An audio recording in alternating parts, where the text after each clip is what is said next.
Let's recap the San Francisco 49ers' last three draft picks up until this point, which was their fourth round draft pick of wide receiver Jordan Watkins out of Ole Miss.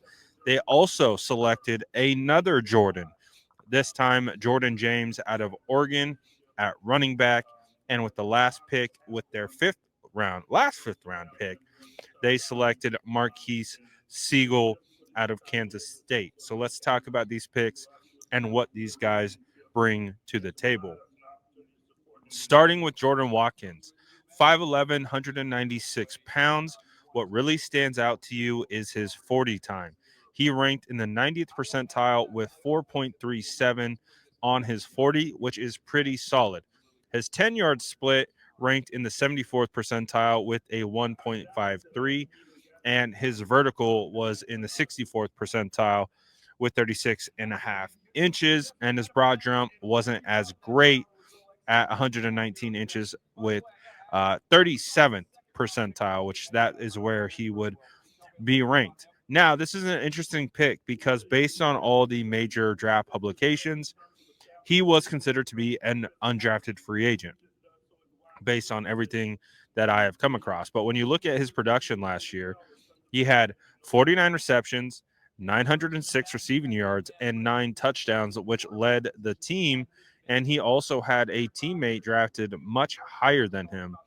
And his average yards per reception were 18 and a half. And when you look at his production over his 5-year college career, really over the last 4 years, he has produced nearly 450 yards or better on the season. His first season, he had 529 receiving, 449 the next, 741 receiving after that. And then he finished his big year, his last year, which was 906 receiving yards and 9 touchdowns. So he's been a productive guy. He tests well. And when you look at his ability, he looks like he has a suddenness to him. He has the ability to change direction. He's a fluid athlete. And so it's going to be very interesting to see how he fits into this scenario.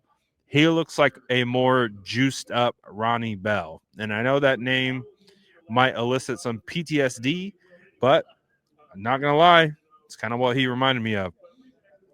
Well, let's talk about Jordan James, the Oregon running back that the 49ers selected. This guy did nothing but produce last year. 1,267 rushing yards, averaging 5 yards a carry with 15 touchdowns. He also added 26 receptions for 209 yards, which isn't bad. Now, this one's an interesting one because the testing numbers weren't great. In regards to the 40, he ran a 4.55 40, which has him ranked in the 54th percentile. When you look at his 10-yard split, it's a 1.62, which is in the 30th percentile for running backs. His vert is 32 inches, has him in the 21st percentile. So he doesn't test particularly well. He's decent size at 5'10", 205. But when you really look at him as a runner and you see the type of skill set that he possesses, he has some of that Frank Gore vision. I'm talking about being absolutely bottled up at the line of scrimmage. It's one jump gut to the left or the right. It's one quick step and a side step. And this guy somehow finds these lanes, and he also provides power. So this, to me, reminds me of a twitchier Jordan Mason. So that's really the way that I look at this pick, is that's who they've replaced here. But he has a little bit more twitch. I think he has a little bit better vision just based on what I've seen so far, and at least what he's done in college. He has a knack for being able to find those creases when they don't really exist. And again, he does not go down easily. So I really like this pick. I see the vision with it. I see that it fills a need of replacing Jordan Mason, and you get a guy who's now going to be under contract for 4 years for the San Francisco 49ers. And, you think of the running back room of Christian McCaffrey, Isaac Guerrero, Jordan James. That's a pretty solid room, and they all have different skill sets. And I like this one. Jordan James, to me, seems like he could be a really good goal line back who can really, punch it in short yarded situations. Now, this next pick is also a very interesting pick. The safety, Marques Sigle out of Kansas State. Another guy who was projected to be an undrafted free agent by a couple draft outlets. He rounds out the fifth round selection and round for the 49ers. He's 5'11, 199 pounds. He had 3 interceptions, which led the team last year. He did also have 3 additional passes defended, and he also had 60 tackles.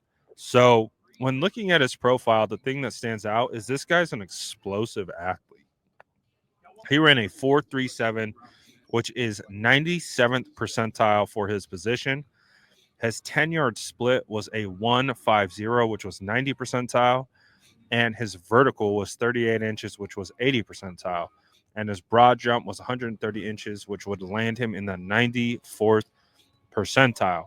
So this guy is an athlete. He is explosive. And when you start to look at some of his stuff on tape, you can see that pop up. He's a very, very fluid athlete, and he does look like he can also contribute on special teams. So it is. This is a guy that I'm interested to learn more about. Again, 2 of these guys were projected to be undrafted free agents by a lot of outlets. So I need to do more work on the wide receiver out of Ole Miss and the safety. I feel pretty confident about what Jordan James is. And he looks like a nice addition. But the San Francisco 49ers opted to go no offensive line, and now their next pick isn't until the 7th round. And pretty much a majority of the offensive linemen that were probably worthy of the selections have now gone, probably won't be able to be there. Maybe the last guy to consider is Esa Pole. The Washington State left tackle only has 4 years of experience, and they all came in college. So he's a bit of a raw prospect, but he has an intriguing skill set. So that would be a guy that I think could fit that Jalen Moore role. But it will be fascinating to see if he is available or if he makes it. So I think a lot of fans are kind of confused by the 49ers not going offensive line. And I'm curious if you are one of them. Let me know what you think. And don't forget the day started with them taking CJ West, who I think is a great pick, basically a DJ Jones type. So let me know what you guys think about the 49ers draft so far on day 3. And what do you think the 49ers need to target with their 3 7th-round draft picks? Let me know in the comments below. And as always, make sure to like and subscribe for more updates.